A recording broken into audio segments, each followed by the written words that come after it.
नमस्कार, आप देख रहे हैं कैपिटल टीवी बिहार। मैं हूं आपके साथ सृष्टि शाह। बिहार में विधानसभा चुनाव से ठीक पहले चुनाव आयोग ने वोटर लिस्ट का स्पेशल इंटेंशन रिवीजन यानी कि एसआईआर करवाया।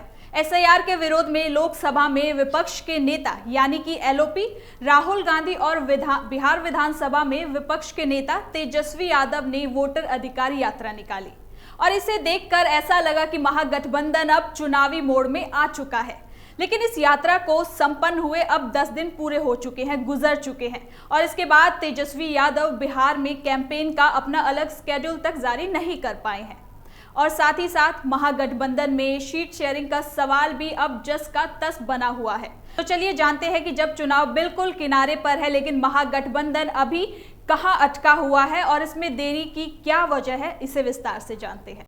महागठबंधन का पेच कहां फंसा हुआ है? राष्ट्रीय जनता दल सूत्रों के मुताबिक तेजस्वी यादव 15 सितंबर से बिहार के उन जिलों के दौरे पर निकलने की तैयारी में थे जहां वोटर अधिकार यात्रा नहीं पहुंची थी। दरअसल वोटर अधिकार यात्रा के दौरान तेजस्वी यादव और राहुल गांधी बिहार के 25 जिलों का दौरा कर चुके हैं। इसके अलावा बिहार के 13 जिले ऐसे हैं जहां तेजस्वी यादव चुनाव से पहले, उसकी घोषणा होने से पहले जाना चाहते हैं। तेजस्वी के इस दौरे को लेकर पार्टी ने तैयारी भी कर रखी है लेकिन अब तक स्केड्यूल को जारी नहीं किया गया है, जिसे लेकर अब सवाल खड़े हो रहे हैं।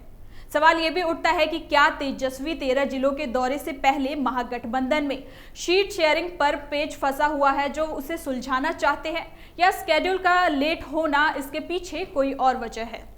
क्योंकि महागठबंधन में सीट शेयरिंग को लेकर कोऑर्डिनेशन कमेटी की कई बैठक हो चुकी है लेकिन अब तक किसी फॉर्मूले पर सहमति नहीं बनी। बंद कमरे में हर दल के अपने अपने दावे रह रहे हैं लेकिन फॉर्मूला नहीं निकल पा रहा है। 6 सितंबर को तेजस्वी यादव ने कांग्रेस और अन्य सहयोगी दल के साथ मीटिंग की थी, बैठक की, जिसके बाद ये अनुमान लगाया जा रहा था कि हो सकता है इस मीटिंग में कुछ निकलकर सामने आएगा, लेकिन ऐसा देखने को नहीं मिला। इसके बाद वीआईपी प्रमुख मुकेश सहनी ने 15 सितंबर तक सीट शेयरिंग पर ऐलान और डिप्टी सीएम की उम्मीदवारी की घोषणा की डेडलाइन तय कर दी। इस बैठक के बाद 9 सितंबर को दिल्ली में कांग्रेस नेताओं की अलग अलग बैठक हुई। बिहार कांग्रेस के नेताओं ने मल्लिकार्जुन खड़गे और राहुल गांधी के साथ घंटों तक मंथन किया। इस बैठक के बाद बिहार कांग्रेस के प्रभारी कृष्णा अल्लावरू ने सीट शेयरिंग को लेकर किसी डेडलाइन के अंदर घोषणा की बात को खारिज कर दिया और बिहार कांग्रेस के प्रभारी ने कहा कि कांग्रेस भी जल्द से जल्द सीट शेयरिंग चाहती है लेकिन इसे किसी डेडलाइन में बांधकर नहीं रखा जा सकता है। उधर तेजस्वी यादव भी लगातार यही कह रहे हैं कि सीट शेयरिंग को लेकर बातचीत चल रही है और जब तक सब कुछ तय नहीं हो जाता तब तक मीडिया के सामने इससे जुड़ी कोई भी जानकारी नहीं दी जा सकती है। कांग्रेस की डिमांड आरजेडी के लिए मुसीबत। कांग्रेस ने 2020 के विधानसभा चुनाव में 70 सीटों पर अपनी उम्मीदवार उतारे थे। अब जाहिर है कांग्रेस इससे कम सीटों पर मानने के लिए तैयार नहीं है। हालांकि महागठबंधन में नए दलों की एंट्री की वजह से आरजेडी और कांग्रेस दोनों को कुछ सीटों पर समझौता करना पड़ सकता है। बिहार कांग्रेस प्रभारी कह रहे हैं कि पशुपति पारस की राष्ट्रीय लोक जनशक्ति पार्टी और हेमंत सोरेन की झारखंड मुक्ति मोर्चा जैसे दलों के महागठबंधन में शामिल होने के बाद कुछ एडजस्टमेंट करनी पड़ रही है और करनी पड़ेगी।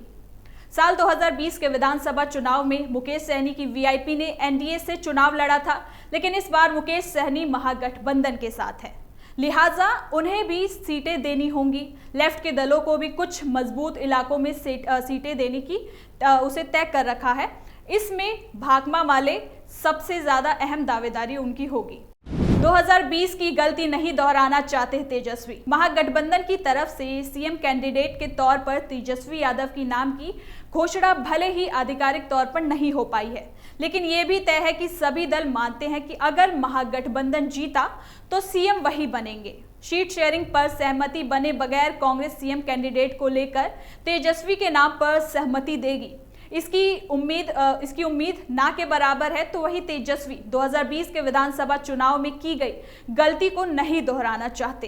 तेजस्वी यादव हर सहयोगी दल को उसकी जमीनी ताकत के हिसाब से सीट देने की बात और रणनीति पर काम कर रही है, तो वहीं कांग्रेस भी पुरानी गलतियों से सीख लेकर नई शर्तों के साथ एडजस्टमेंट करना चाहती है। 2020 के चुनाव में महागठबंधन में 15 सीटों और 11,150 वोट के अंदर तेजस्वी यादव की अगुवाई में सरकार बनने से चूक गए थे।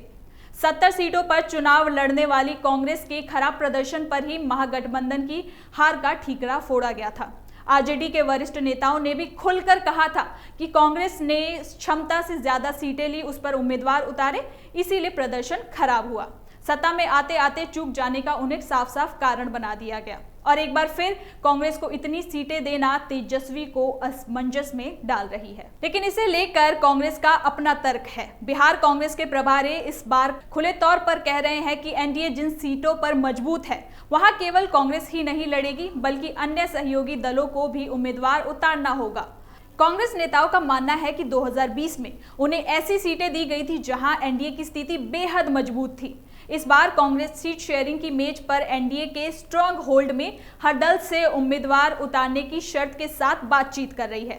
महागठबंधन में सीट शेयरिंग को लेकर खींचतान इस बात का संकेत दे रही है कि अंतिम तस्वीर साफ होने में अभी और वक्त लग सकता है। कांग्रेस महागठबंधन में नए सहयोगी के आने के कारण कुछ सीटों पर समझौता करने के लिए तैयार है, लेकिन उसका फोकस इस बात पर भी है कि किसी भी हाल में सीटों की संख्या 60 से नीचे ना जाए। महागठबंधन में सीट शेयरिंग को लेकर आधिकारिक रूप से कोई बयान नहीं आया है, लेकिन जिस फॉर्मूले की चर्चा हो रही है उसके मुताबिक आरजेडी 130 से 35 सीटों पर चुनाव लड़ना चाहती है।